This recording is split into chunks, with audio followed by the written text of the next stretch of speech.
All right. What's good, people? Hope everybody's well.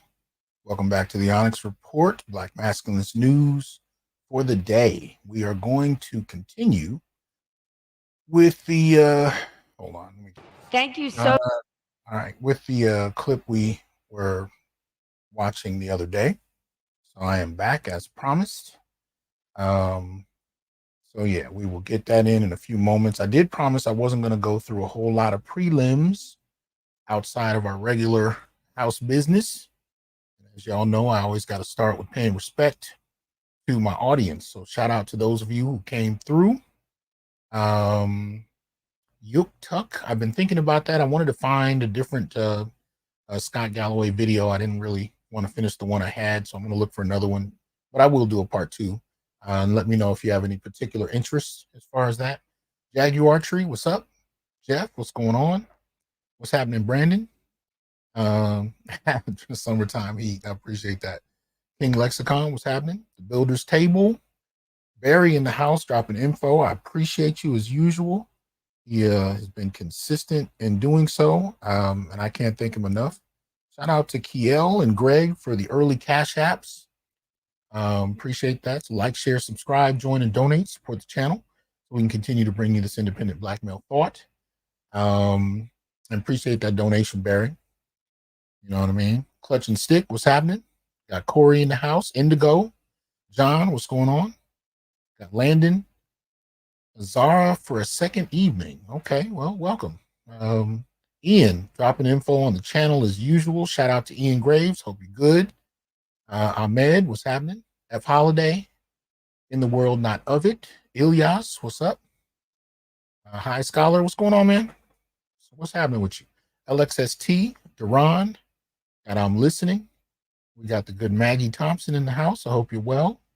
Grab Second Gear. What's up? Supreme Pivot. Brother John. Ghost Illmatic. What's happening? Blood Crow. And Cynical Optimist. Hope everybody is well. So as I said, I'm not going to do a whole lot of stuff, but I think there's something that you guys might find interesting before we jump into the main topic. And this will only take a second. Some information I ran across on Twitter that I think you guys might find useful as it relates to the field of psychology. Hold on, I'm gonna put the link in the comments section, and then I will go ahead and show you a little bit of this. It won't take but a second. So there you go. Yeah, data tool, right? CWS data tool, demographics of the U.S. psychology workforce. And it is an interactive series of charts you can look through to obtain some information. I'm not going to go through it right now because I'm going to keep my promise. But I will show you something of interest. Well, I guess I ain't doing it that way. I'll have to fix that. One of those days, y'all. I don't even know what that was. All right. So let me go ahead and take this down. And as you can see, make sure you don't forget to donate. A variety of ways to do so. Y'all know the drill at this point. And pick up the book. But from this data, it's a good scholar I'm new to and running across, referred to me by Dr. Tommy Curry. His name is Dr. Yamante Cooper. I believe he's a professor here in California. So shout out to Dr. Cooper. He dropped a little blurb on Twitter coming out of the chart that I just shared with you. And if you remind me, I'll try to remember to put the link in the description box after the live broadcast. But he says only 5% of psychologists are Black, with 83% of them being Black women. Among other mental health professionals, 2% are psychiatrists, 22% are social workers, 7% are marriage and family therapists, and 11% are professional counselors. So that said, if you wanted to get an understanding of where the field of psychology is heading to, you should be able to see it there, right? Especially in regard to Black psychologists, only 5% are Black, but of that, 83% are Black women. Now, Richard Reeves, a couple of years ago at this point, had made comments about the field of psychology, and he was saying within the next decade, I believe, he was saying it should be over 90%. if not over 95% female. So that should tell you when you start thinking about therapy, when you start thinking about even couples therapy, counseling in general, you are justified in raising questions about how gender is assessed and to what extent the absence of men may play a role in how it's administered, how concepts are interpreted, especially when it comes to actually providing therapy, on the ground. And I've experienced this directly, so I do know that it is more than just a fascination, more than just something to kick around. It is a reality that some of this can be administered in a way that is fundamentally sexist, fundamentally anti-Black misandrous, of course, but misandrous in general. So something to keep in mind. Dusty PhD says, because of those stats, I'm considering getting my therapist license. Need more Black men. Indeed. And I can't tell you how many brothers, seek me out, write to me asking if I can refer them to Black therapists. And I wish I could. I only have a couple of brothers that I know of.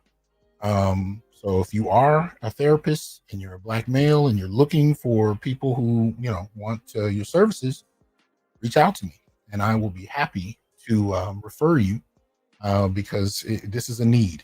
This is a need that a lot of people have and it's not being met. So that said, and if you're interested in psychology and this is something you want to do, I've dealt with students that go that route. It's going to be a challenge. You're often going to find yourself sitting in classes as one of very few males, and the pressure that comes with that in terms of trying to have an alternative opinion can even impact your grade. I've seen it happen. I've counseled students that it's happened to.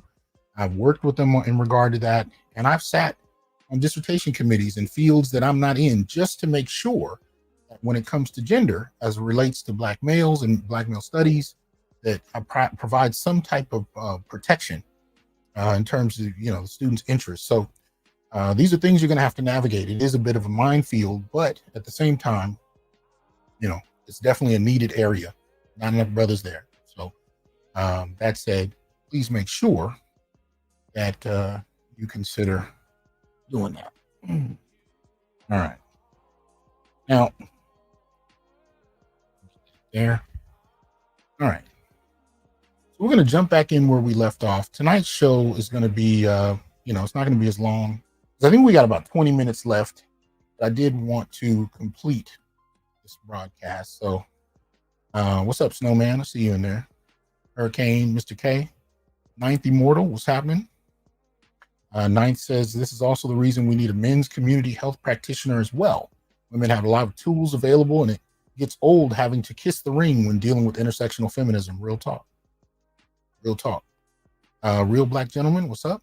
Adrian Aquarius. Adrian says, I know a Black male therapist who knows about the Black Manosphere.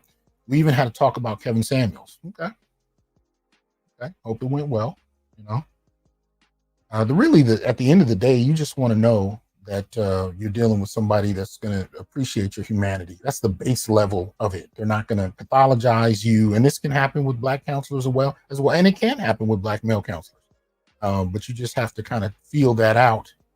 I think you have a better shot with a Black male therapist that, you're dealing with someone that at least appreciates your humanity. But, you're going to have to test them all out and make sure that that's something that is acknowledged. Shout out to BGS. Hope you're well, good brother. Let's see here. Inspired Truth. Appreciate that. Salute to yourself as well. All right, so let's get to it. This is the last 20 minutes or so, it might be a little bit less. We were watching the panel with Richard Reeves and a couple others talking about the state of males and loneliness. And this is part 2. So here we go. It's a little bit higher and change outcomes for communities. I think where I left off talking about these statements, these kind of affable yet abstract statements about community, when we really need to be very direct and specific when we're talking about the needs of Black males, males in general, for that matter, even specific age groups. We have to become unapologetic about advocating for the particular groups that we're trying to advocate for. And this kind of apologetic tone ends up working against us. But Let's continue. Wes, when did things get political in this sphere, right? So there's a lot of young men right now we're starting to see kind of veer to the right. And in the misinformation machine, there's this idea of what masculinity is. And maybe, well, one political party is focused on inclusion. That inclusion is leaving out that masculine male. How do you solve for that? Because it's just not true. But it's being fed to young men, and some are going down that path, the path that Richard started talking about, men going off on their own. It's absurd, but it's true, and it's happening. Well, understand, off on their own, when she talks about men doing that, she's not really saying they're going off on their own. She's saying that they're listening to too many people on the internet that they don't like, whose opinions can't be controlled, and who don't have any central institution to answer to except maybe the platforms they're on. And they fully advocate for the elimination of these content creators from the platforms altogether if they can do it.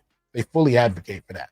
So it isn't just that men are going out on their own. It's that men have actually created their own platforms. They've created their own spaces, and they're starting to listen to each other in ways that are not managed by the academy. They're not managed by any particular corporation. They're not managed by, electoral politics. There's no central space that can easily control them. They're not even managed by contemporary media or corporate media companies. So outside of, again, the social media platforms they're on, and as long as they can't be controlled, then it becomes something bad that needs to be denigrated. Yeah, I mean, I actually don't know when it hasn't been political, because I think the separation has always been politically advantageous. Being able to exclude particularly boys of color, isolationism, and we're talking about literally since the inceptions of this country. A separation, a breaking apart of families and fabrics. I don't know a point when this was not a political phenomenon. I actually think that the way that we have to be able to think about this is when we talk about a natural inclusion being a societal benefit. That's actually how we begin to alter and change this narrative. Part of the problem with discussions like this is when it becomes so abstract. You start speaking in such a way that's void of passion that people check out, right? And this is political speak. This is something politicians normally do. The problem with that, however, is when you're starting to talk about men, young men, men in general, men speak with more passion than this, in their own spaces. And this is one of the issues. This alone kind of tells you who they're talking to and who they're not talking to. A need and a necessity for men of color, for black men and boys to be able to be active, growing participants within our society, because it's going to help the entire society grow. I think about what you said, Straw, and I think that's really important, because I think it comes back to, for example, what we're seeing right now in Baltimore, where Baltimore and many people and the narrative around Baltimore of The Wire and all this kind of stuff, and the reality is that there is a hidden truth in so much of that narrative you see within Baltimore. That Baltimore did go 8 straight years where you had 300 plus homicides in a city that used to be a city of 920,000 people, now it's a city of just shy of 600,000 people. But still, the thing that was not declining, while the population was declining, the homicide rate was not, right? And then by going in and saying we need to have a direct change of focus, and not just in terms of the image, not just in terms of the realities, but the images of the participation that we see for black boys. And being able to really shift that to say that when we're talking about focusing on public safety, that does not mean militarize our way out of this. It means creating new opportunities for our boys. That when we're talking about economic growth, that actually if you want to have an economically growing society, make sure that you have more people participating in that society. And so there has been a direct correlation now between what we've seen, that Baltimore now, right now, has the 8th fastest growing economy in this entire country. That Baltimore right now has had the steepest drop in homicides of any major American city in this country. That Baltimore right now, the homicide rate has dropped so significantly in the city of Baltimore. The last time the homicide rate has been this low in the city of Baltimore, I was not born yet. That's the kind of drops that we're seeing. This is not groundbreaking information. It's incredible in terms that it's happening in Baltimore, but the very idea that improving access to opportunity, employment most particularly, it would diminish violence and create opportunities for people to thrive. That is not new. That's not new information. It's just a question of whether or not that's something that those in position to do so want to invest in. So it's good that it's happening in Baltimore. I'm glad to hear it. It needs to happen in a lot of other places, especially post-pandemic, when you have AI taking people's jobs, when you have the economy, producing and manufacturing more unemployment, especially for Black males. These things are very much tied to the kind of violence we've always heard about, that many of us have grown up looking at, watching, experiencing. So this is not new. It's good to hear that it's happening in one place. It's something that needs to happen in many others, especially when you look at the fact that Black males are graduating from high school in slightly higher numbers than Black females at this particular point. I'll show you that in a minute, but let's continue. But what's happening? Not just greater levels of participation that we're seeing within our communities and our societies, but a change in the psychology. For our young boys who now understand that nothing is going to be impossible for you, and that you have a society that's actively rooting for you, that you have a society that's going to invest in you, that you have a society that sees you in a way that has not seen you before. And so we have to be able to understand and shape it, and to your point, break apart this political, because it's always been politically advantageous to disregard Black men and boys. Always. And so if we can actually shape our society to show that you're going to have a growing and a sustainable society, when we can have a society where everybody is seen and included inside that larger equation, then that's the benefit of participatory economics. That's the benefit of economic growth. Richard, how do we do that? The important work that Wes is talking about, while at the same time ensure that there's not an alt-right website right now with a guy with a short haircut and an American flag behind him saying to my sons, you're not going to get into college because a Black teenage girl is. That's not true, but that's what scores of young men are being told, and they're finding their way down an alt-right path. And what we need to do is get to the first thing you all talked about, which is how do we solve for all of it together? The failure to acknowledge the problems we're talking about here, these structural problems in education, in mental health, to acknowledge them and to say that we're dealing with them, creates the very opportunity you've talked about, which is that they will then go looking somewhere else. So I'll give you a couple of examples. When COVID hit, the college enrollment rate dropped 7 times more for men than for women. You didn't read that anywhere. It was. See, this is the thing when it comes to Richard Reeves, and I covered his book a while back as well. It's the same kind of thing. He'll drop very useful information about men. He's got great access to the statistics. He's got great access to the data through the Brookings Institute, I'm sure, and his own research.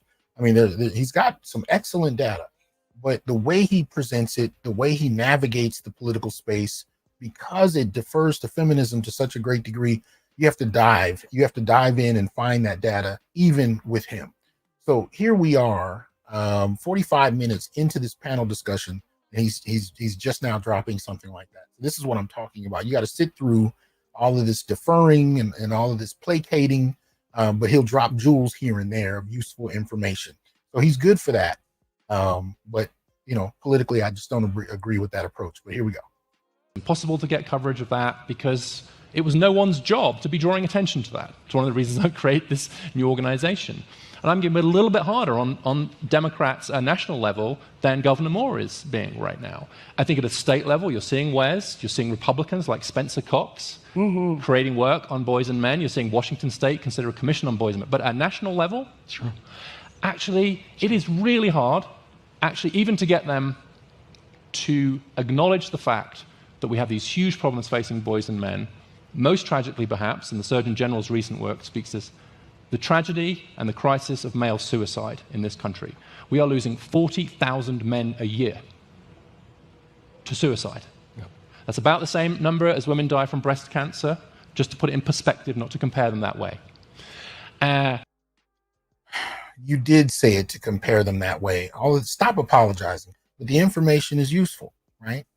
How many people actually know that you have the same number of men dying by suicide than from breast cancer? That's not information you hear every day. And when you do hear it, you have to hear people apologizing for saying it, but don't apologize. If it's true, it's true. That's the reality of what we're looking at. And we know that the suicide rates for Black males is higher, right? I covered this in my book as well. These are things that have to be dealt with, that have to be discussed, and they have to be discussed in a manner that's unapologetic. Only question of relevance is it true? Is it verifiable? Is it backed by data? And that's the only real question, as far as I'm concerned, about what needs to be discussed and what doesn't, especially as it relates to men. Gun deaths, which Vivek just talked about, 6 times as many men. Black men more homicide, white men more suicide, etc. These are very distinctly male problems. School shooters. But they're not addressed in that way. There's a genuine feeling at a national level that simply to admit that that's a problem is to give a gift to the alt-right. They'll say, aha, you see, even they admit that male suicide's a problem. The problem is, it is a problem. And so if you're not talking about it, from the White House, from HHS, etc. Donald Payne, tragically lost, a member of Congress from New Jersey, put down a bill to create an Office of Men's Health. We have many offices of women's health doing great work. He died at the age of 65, African-American man from complications with diabetes. We should rename that bill in his honor, and the White House should come out in favor, because the idea that when we are losing so many men to so many health problems that we can't have an Office of Men's Health and offices of women's health is exactly the kind of thing that is a recruiting tool for the right. So let's stop giving them the gift of this issue. But that will require us to talk about it, and Wes is talking about it, but I've got to tell you, above his level, on the left, pretty hard to get anyone to talk about it. I want to open it up to some questions. Oh. Wow. Oh, no, there aren't any.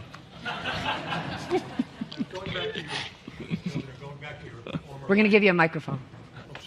Going back to your former life in your adopted city of New York, what would you recommend that the New York City public school system specifically do in the Bronx, which includes the poorest congressional district in the United States, to improve the outcome for Black and brown students?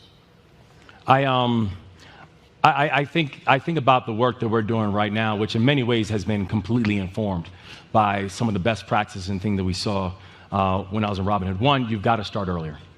80% of brain development happens in a child by the time that child is 5 years old. So the fact that we have children starting school at 5 makes absolutely no sense, biologically nor otherwise. You've got to be able to start earlier. You also have to make sure that this might be in some conflict with Reeves. I'm not sure if they'll address it a little bit later or if I'm misunderstanding it.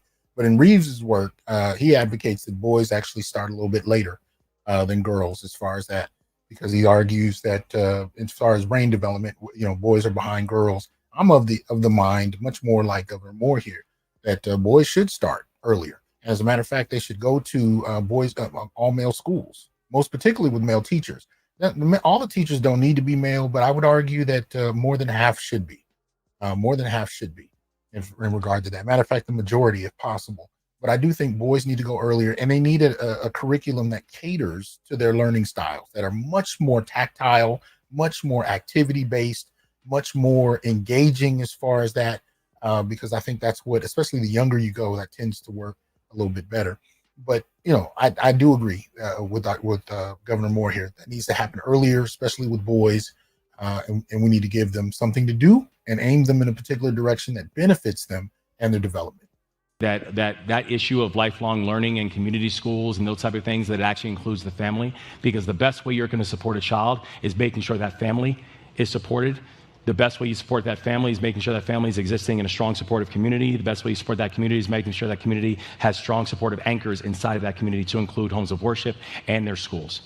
And so you have to ensure that you have a full family wraparound when it comes to those type of supports. The other thing that I think we have to be able to do, that we're doing in Maryland, is both making sure we're attracting and recruiting additional teachers of color, men of color, et cetera, into classrooms, because that matters not just qualitatively but quantitatively. But the other big thing is this too. It's how we're thinking about measurements of CTE, career technical education, being able to get young people an understanding of what it is that they want to do earlier. Because I'm just a very big believer. It's the reason why Maryland became the first state in this country that now has a service year option for all of our high school graduates, right? Okay, I am definitely in support of monitoring and teaching, especially taking into account CTE and the impact of it on kids, even before they get into serious adult level play. If you're not familiar with CTE, you know, we're talking about brain damage essentially from contact sports like football, boxing, you know, so on and so forth. I definitely am in agreement with that. But one of the things he didn't say and probably couldn't say is it's not just that he want people of color, you know, as teachers. You particularly want men. You want men of color based on the environment you're in. And I'm being very clear about that, or at least as clear as I can be. You're talking about a predominantly Latino community, you want Latino men of color. You're talking about a predominantly Black community, you particularly want Black men in positions of, you know, of authority, but also in the classroom. This is essential in terms of providing examples, building confidence. You know, these kind of things are imperative. So I know legally there's a whole lot to go through. I've seen this happen even at the universities I've worked at.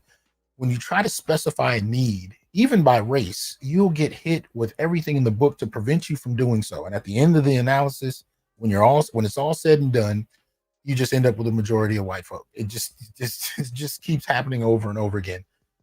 So when you try to specify for gender, when it comes to working with boys, of course, one of the first things you get hit with is a question about whether or not you're discriminating. But the problem is the dynamic as it stands does not provide enough male leadership positions for the young men in question.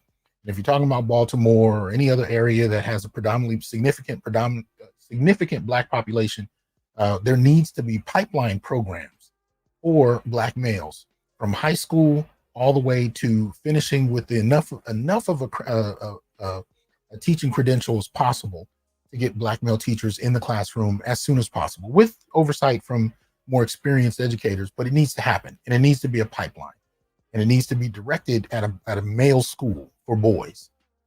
I think this is the kind of structure that's missing, and these are some of the things we advocate for in the Black male political agenda. So if you want to see more about what we're saying about that, just Google Black male political agenda, and you'll find it from there. Here we go.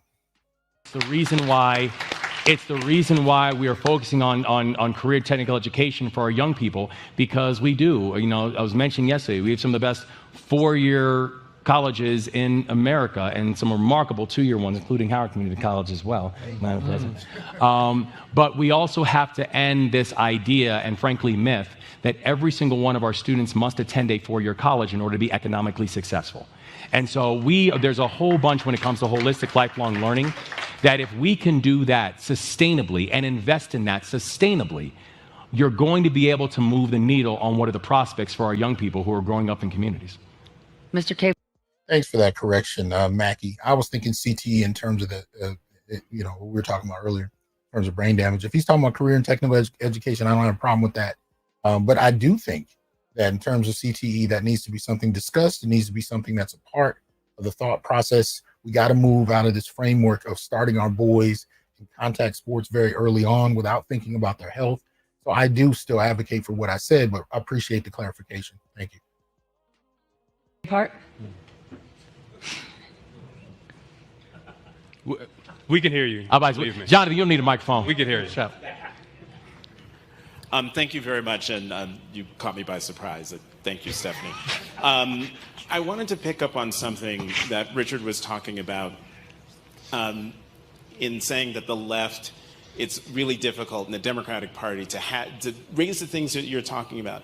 And the word that kept coming to my mind was the patriarchy. So can we please have a discussion about how do you address that and break through that? Because I think until we have that conversation, that's the wall I think we have to climb over. In other words, we will not advocate for males, even young males, until we can align it with what's palatable to a feminist trained audience, which is that there still needs to be this battle cry to destroy the patriarchy. And as long as you can find a way to articulate that, then we'll support it. Over. So, Wes, you're governor, you're nodding. I would love to hear your answer. Well, no, I think it's spot on, Jonathan, because this idea, and you see how it does become politically weaponized. Mm-hmm. And frankly, that you have political campaigns, political races, a current presidential race where the underlying theme, or as our chief of staff says, the note behind the note, is this idea of who is the more masculine candidate. Who is the one that is, the chest thumper? And as if that's somehow going to be the thing that is going to appeal to males or boys or inside this larger context. So you're absolutely right that this idea of this patriarchal wall and this historical context of it is completely underlining. This is a very simplistic approach to patriarchy. If you remember the election in regard to Donald Trump and Hillary Clinton, a significant portion of white women voted for Trump. Were we talking about patriarchy adequately then? Or is it only a problem when it comes to males? Okay. How we think about all this.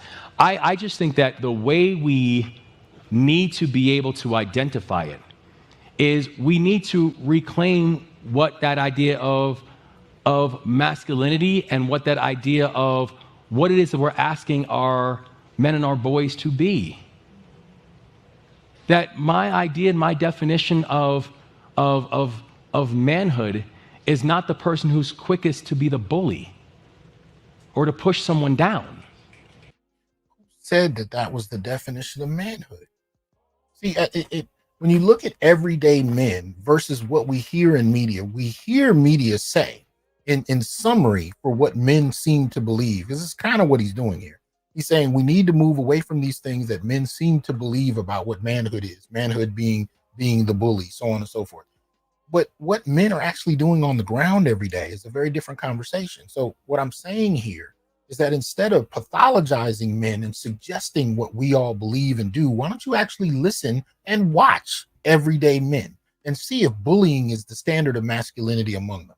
See if there are men that actually sacrifice for others around them, men who actually care and do so in a manner that doesn't just mimic and reflect what we've seen women do, but actually do so in ways that are very complementary to masculinity, and maybe raise the question of whether or not we're interpreting masculinity simply the way others are telling us to, or is it based on what men are doing on the ground? This is one of the reasons why I have a Sacred Black Masculine series, where often on the show, I'll talk about the various things that men are doing. I did it in the last show with an elder gentleman who had set up, a mobile laundry unit around his city. See, these are things that men do, but we're told masculinity is bullying, and now we need to redefine it. But how are you going to redefine something when you're not paying attention to how everyday men actually practice it? Maybe it's not manhood that needs to change. Maybe it's how you've interpreted it and been allowed to pathologize it to politically empower feminists who want to kind of frame the discussion in a particular way that leaves women vulnerable and thus in need of more political power to justify what they want to do in their own interest.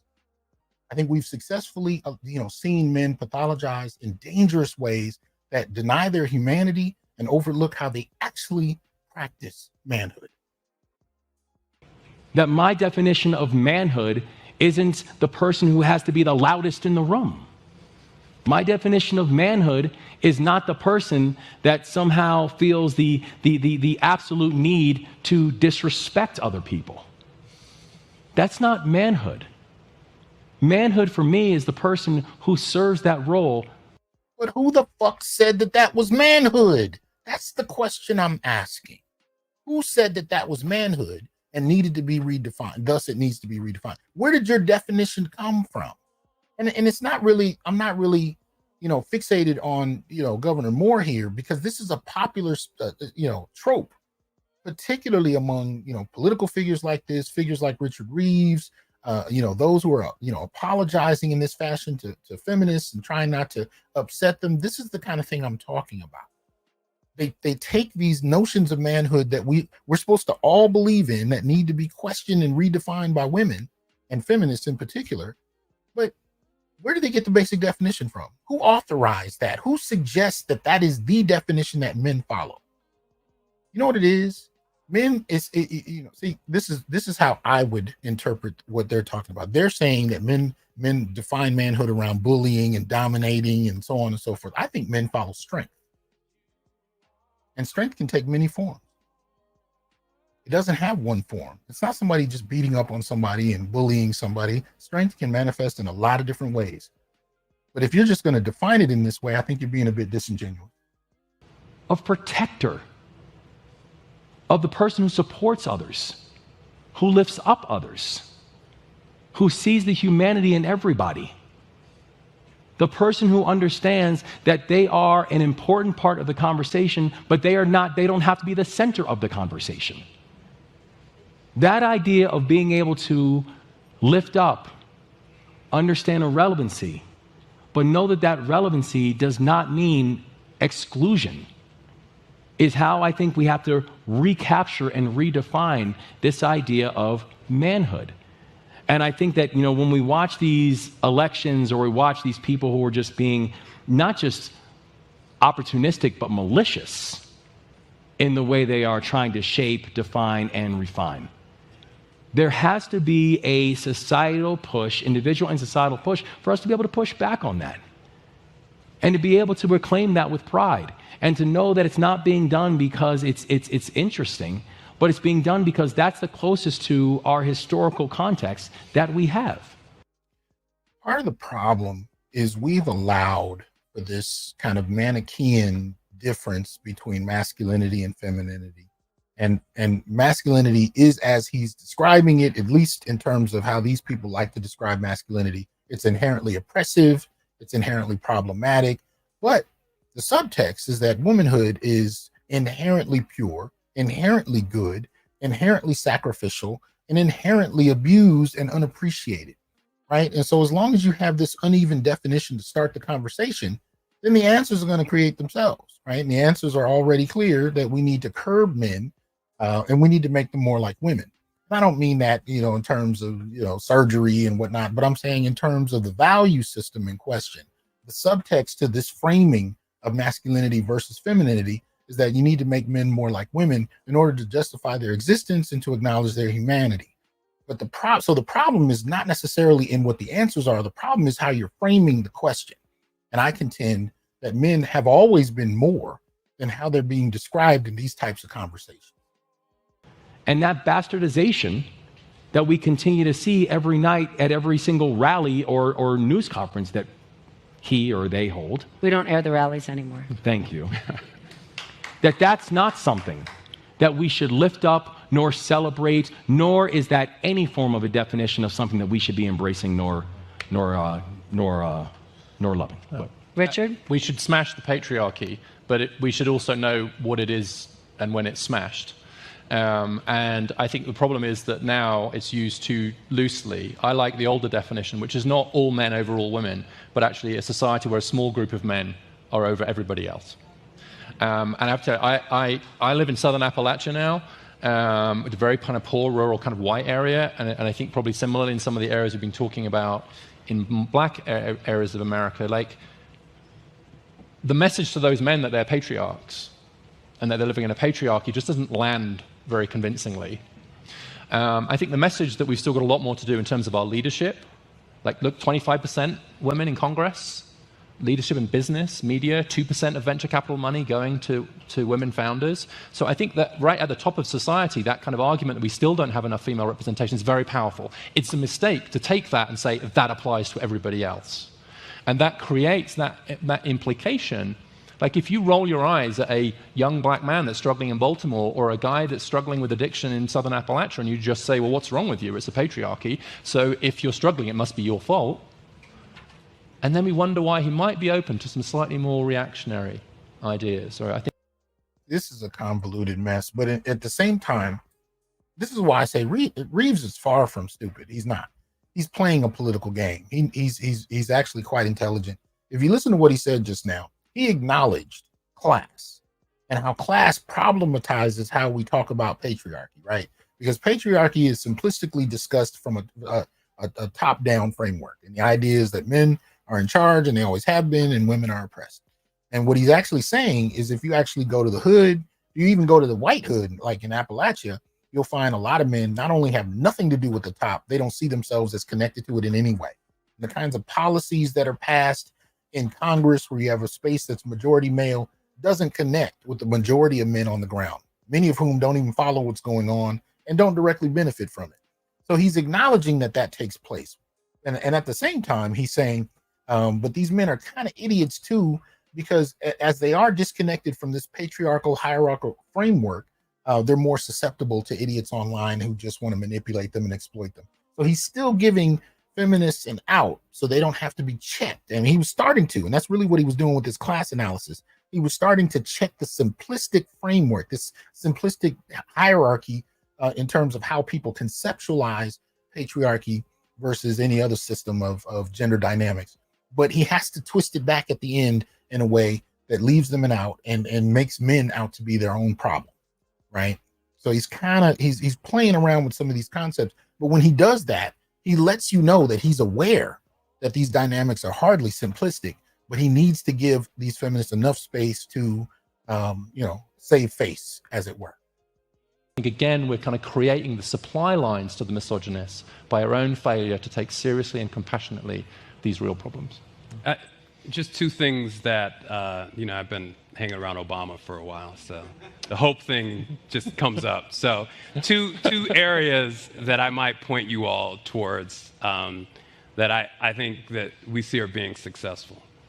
I think the first is that people who don't have to use the right words to participate in helping solve a problem. That's really good. I think right now, if you have to, not only use the word patriarchy, but know what it means and define it in the right way, you're not going to enter into the discussion, even if you have something to offer, right? We're creating a dialogue that is shutting people who want to be a part of this out. And we need them in if we're going to participate. And right now, I don't know, I'm sure the people in this room all love to participate in conversations about politics, but I promise you, most of your neighbors, your family members, and your friends don't. Because they don't feel like there's a place for them in it. They haven't read the latest thing. They haven't listened to the latest podcast. They don't know the latest thing.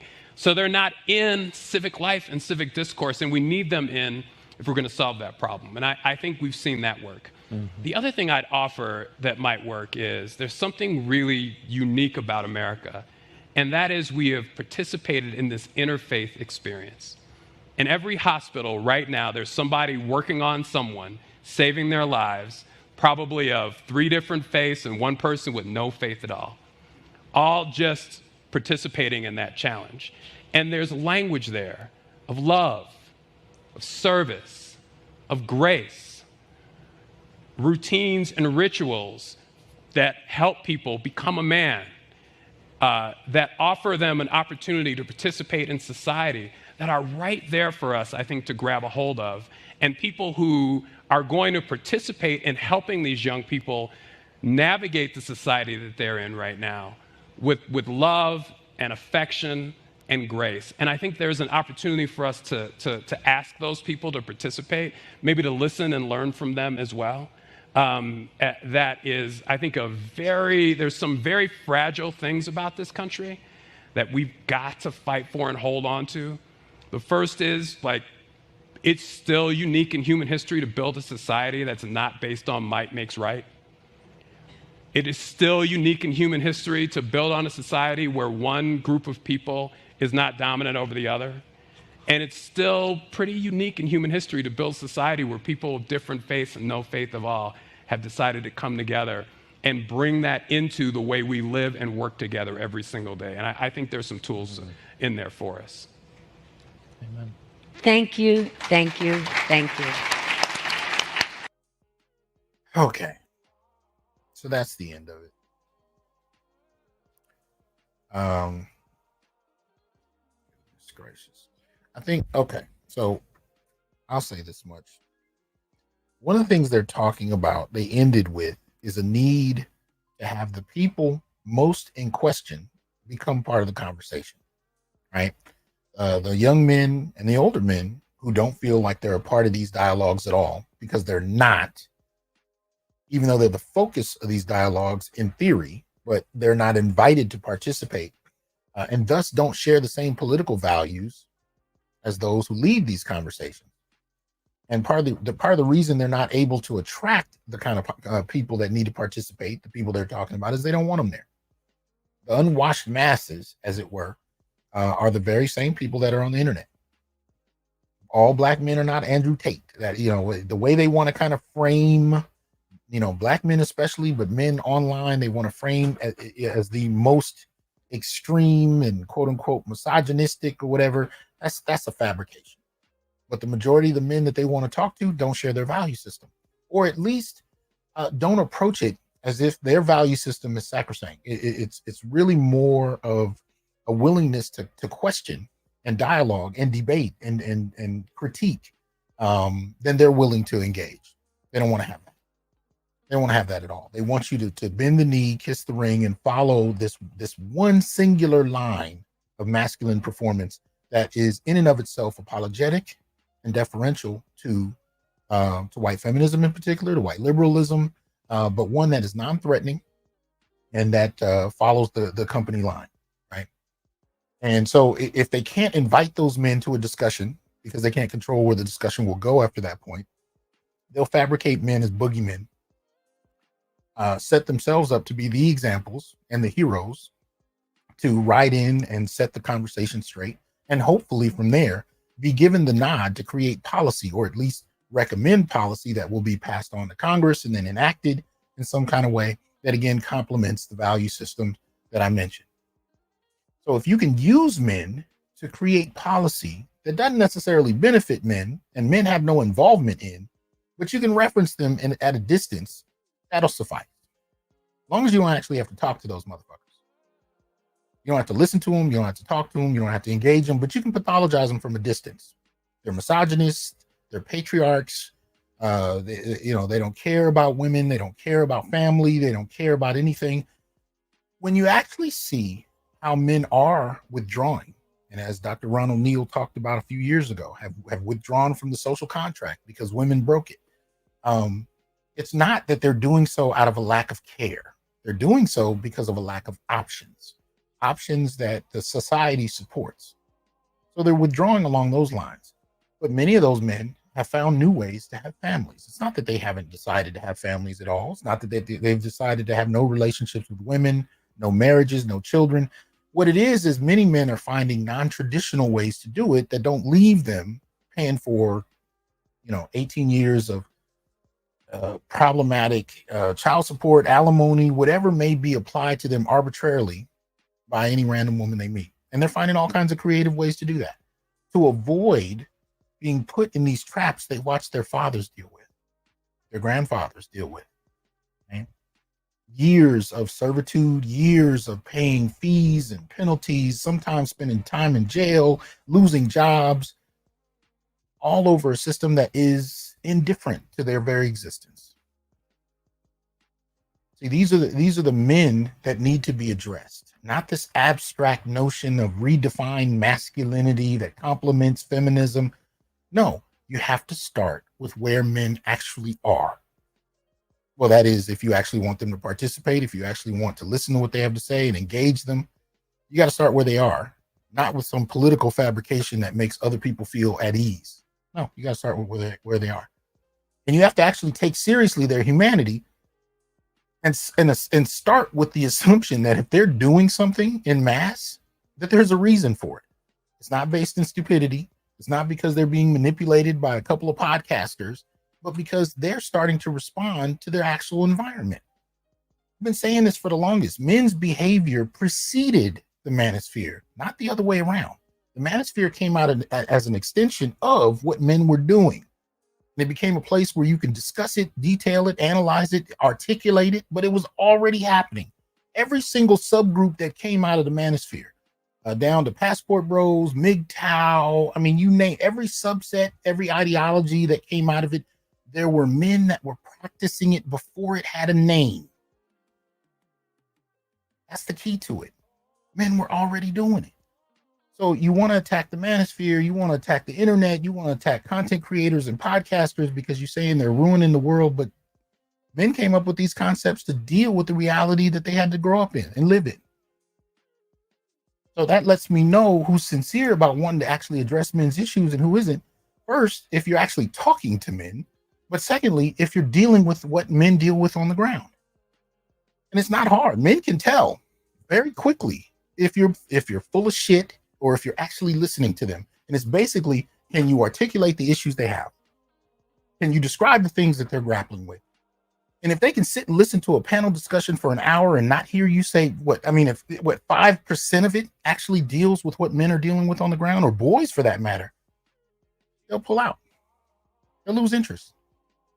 There's a brother in the comments section. He said, I tried to watch part 2 of this after the last show I did when we were talking about it. He said, I tried to watch the rest of it on my own. I couldn't. I just, kept checking out. Because there was nothing of substance there. And that's why these men have constructed their own space to have these conversations.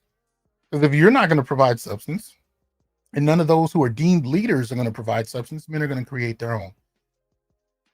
I think it's better that they do, but the problem with that is you can't control it. And you can't control the outcome. You can't control what men have decided to do. But if you're not going to address what's creating the context for those decisions, they're not going to listen to you anyway. Especially if you're just going to dismissively consider them all patriarchs and misogynists that don't care about anybody. That's absolute bullshit. Absolute bullshit.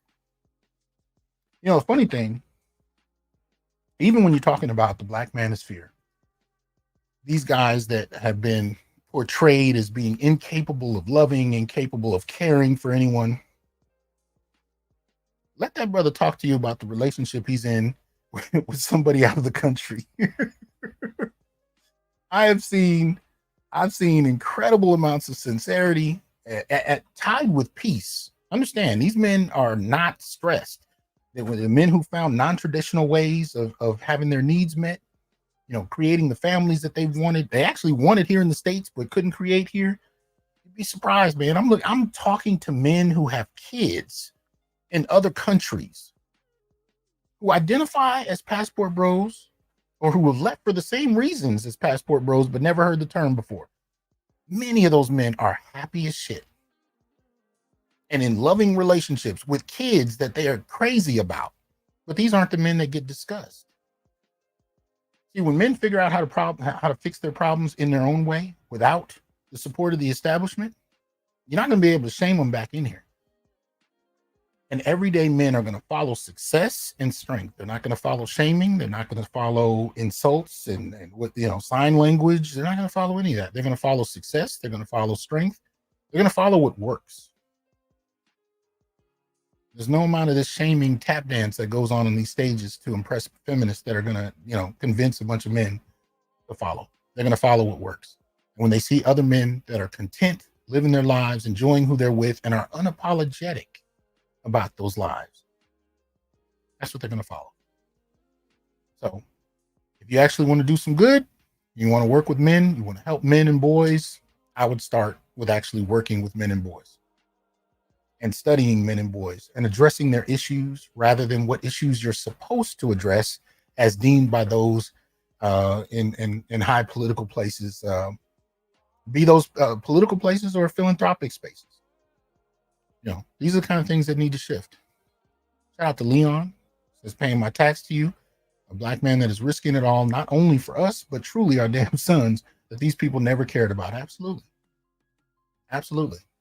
And it doesn't take much to determine who cares. It really doesn't take much at all.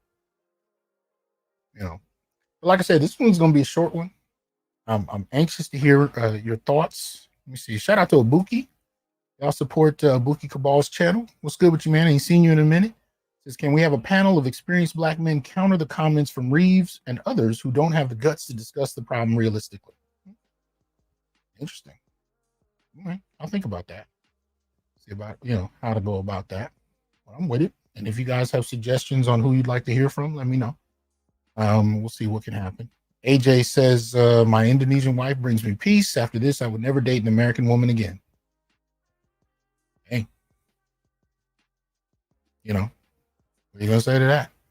1000%. Dr. T, learn from Black men about Black men. Appreciate that. Yeah. This is where the conversation needs to head next. But I want to hear from you all. I want to hear from the comment section, your thoughts about the panel discussion, about the kind of politics that we're seeing. Again, I've colloquially referred to it as the PC, manosphere. This is, the establishment is trying to contrast, all of this free speech from men with an approved version, a neutered, I would say, kind of version of it that, you can advocate for and be a part of, and still kind of manage to be accepted, particularly by those in political positions of power, and of course feminists.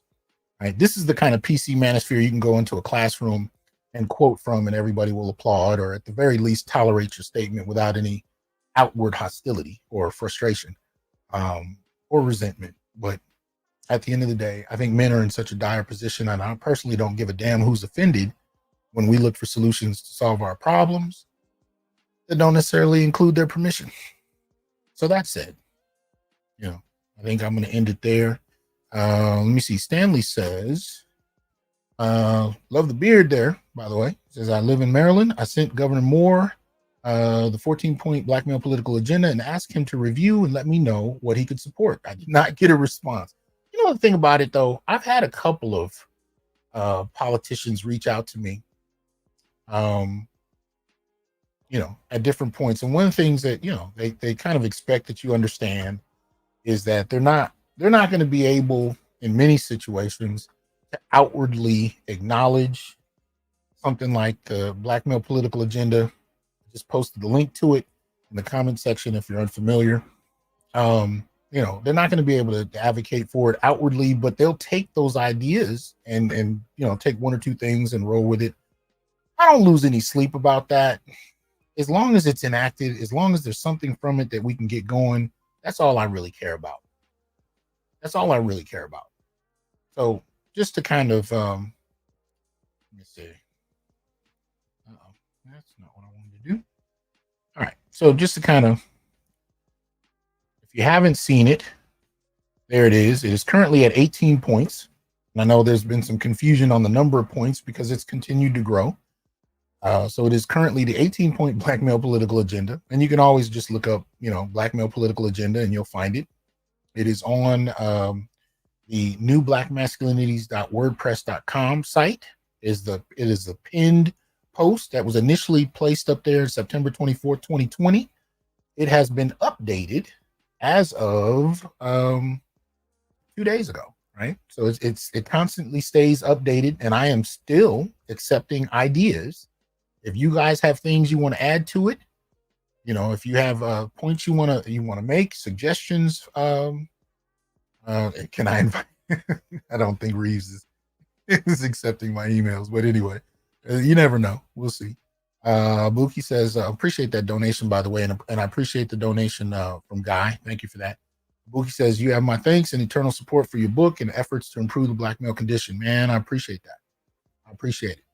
But the agenda is open. So if you have other policies, other ideas you want to add, you can look over the streamline list that is hyperlinked, take you to whatever part of the document you want to go to, but you can see it right there. These are the 18 points: family court reform, education, affirmative action for men, targeted homelessness program, so on and so forth, all the way down the list. And many of them have plenty of subpoints. So I would recommend reading through those. This is what we advocate for here. So it's not just an abstract, we believe men just should be in charge of everything because we have penises. That is not what we're talking about. We're talking about policies that I think would save men from being further exploited, further overlooked, further taken for granted, and further silenced. These are the policies. And this is the thing. I didn't write this. This came from you all. This specifically came from the audience of the Onyx Report. Men in these spaces have contributed specific ideas that, after many conversations, I can say came from lived experience, right? When these men started talking about and this is why it's the first point on there, family court reform. I didn't get family court reform ideas from a bunch of egghead academics that sat around and thought about what we didn't like about. No, I got this from brothers who went through it, who are still paying child support, who still have 100% custody of their kids, but are paying child support. These are brothers who are giving ideas for things that they're actively living through. Right. And I want more. So if you have any other ideas, you can email me, Hasan.Johnson@gmail.com. You can email me ideas there. And put it in the title, addition to the Black male political agenda. Let me know. But this is what we advocate for on this channel. And what we're trying to do is find ways to critically change the quality of life for Black men and boys.